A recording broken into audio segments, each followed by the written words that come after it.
బంగాళాఖాతం, అదేవిధంగా అరేబియా మహాసముద్రం, హిందూ మహాసముద్రం, ఇవన్నీ కూడా మూడు వైపుల దేశానికి సముద్రం మన ప్రాంతానికి ఉంటే సముద్రంలో ప్రయాణించే షిప్లను కానీ మిగతా వ్యవస్థల్ని మానిటరింగ్ చేయడానికి ఈరోజు అత్యంత స్ట్రాటజిక్ లొకేషన్ వికారాబాద్లో ఈ విఎల్ఎఫ్ను మనం ప్రారంభించుకోవడం జరిగింది.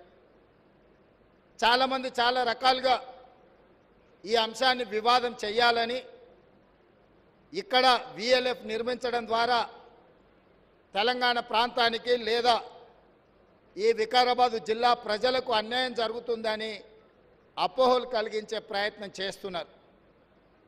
నేను ఒక మాట స్పష్టంగా చెప్పదలుచుకున్నా. సేమ్ విఎల్ఎఫ్ తమిళనాడులో 1990లో ప్రారంభించారు. 34 సంవత్సరాలైన ఎలాంటి చిన్న నష్టం కానీ, ప్రకృతికి కష్టం కానీ, ప్రాంత ప్రజలకు ఎలాంటి ఇబ్బంది కానీ తమిళనాడులో జరగలేదు.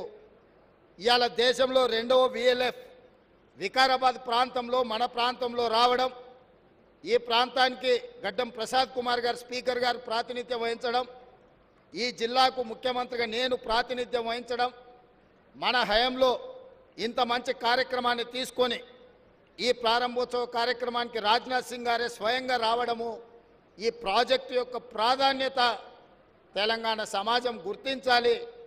వివాదాలకు తెరలేపుతున్న వాళ్ళు దేశ భద్రత గురించి, దేశ రక్షణ గురించి ఆలోచన చేయాలి. దేశం ఉంటేనే మనం ఉంటాం, మనం ఉంటేనే మన ప్రాంతం అభివృద్ధి జరుగుతుంది. దేశ రక్షణ కోసం ఏర్పాటు చేస్తున్న ప్రాజెక్టులను కూడా రాజకీయాల కోసం వివాదం చేసే ప్రయత్నం చేసే వాళ్లకు కనువిప్పు కలగాలి. 2017లోనే వాళ్ళు ఉన్నప్పుడే ఈ భూ బదలాయింపు కానీ, అదేవిధంగా ఈ చెట్లు వీటిని ఇంకా ఫారెస్ట్ని అభివృద్ధి చేయడానికి నిధులు తెలంగాణ రాష్ట్రానికి ఇవ్వడం కానీ పూర్తి స్థాయిలో గత ప్రభుత్వంలోనే ఈ నిర్ణయాలన్నీ జరిగినాయి. ఈరోజు నేను ముఖ్యమంత్రి అయిన తర్వాత ఈ ప్రాజెక్టును ప్రారంభించుకోవాలని చెప్పి రాజ్నాథ్ సింగ్ గారు నన్ను అడగడంతో అధికారులందరినీ కూడా పిలిచి తక్షణమే ఈ కార్యక్రమాన్ని మనం ముందుకు కొనసాగించాలి, దేశ భద్రతకు సంబంధించిన విషయంలో మనం రాజీ పడకూడదు అని ఈ కార్యక్రమాన్ని ఇంకా ముందుకు కొనసాగించను. పర్యావరణ రక్షకులకు, పర్యావరణ ప్రేమికులకు నేను ఒక మాట చెప్పదలుచుకున్నా. దేశంలో ఉన్న ప్రజలు ఉంటేనే ఈ పర్యావరణం గురించి మనము చర్చించుకుంటాము.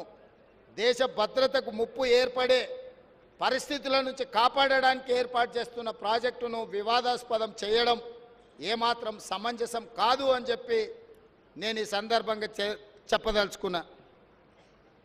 राजनाथ सिंह जी, रक्षा मंत्री महोदय, ये इलाका, ये विकाराबाद जिला, मैं यहाँ से एमएलए हूँ, मेरे साथ साथ मेरा लोग असेंबली का स्पीकर भी यहीं क्षेत्र से एमएलए बना हुआ है. जब देश रक्षा के लिए हम लोग सब मिलकर जोड़कर काम करना है, इसमें कोई गलत राजनीति के लिए कोई कोशिश करना ही नहीं. कोई किसी ने कोशिश की है तो भी उन लोगों को भगवान ने, क्योंकि यहीं पर शिवजी मंदिर है, 400 साल पुराना शिवजी मंदिर है रामलिंगेश्वर स्वामी, उन लोगों को ज्ञान भगवान ने देने के लिए मैं प्रार्थना कर रहा हूं शिवजी से. क्योंकि इस देश में खासकर Hyderabad is the place for defence.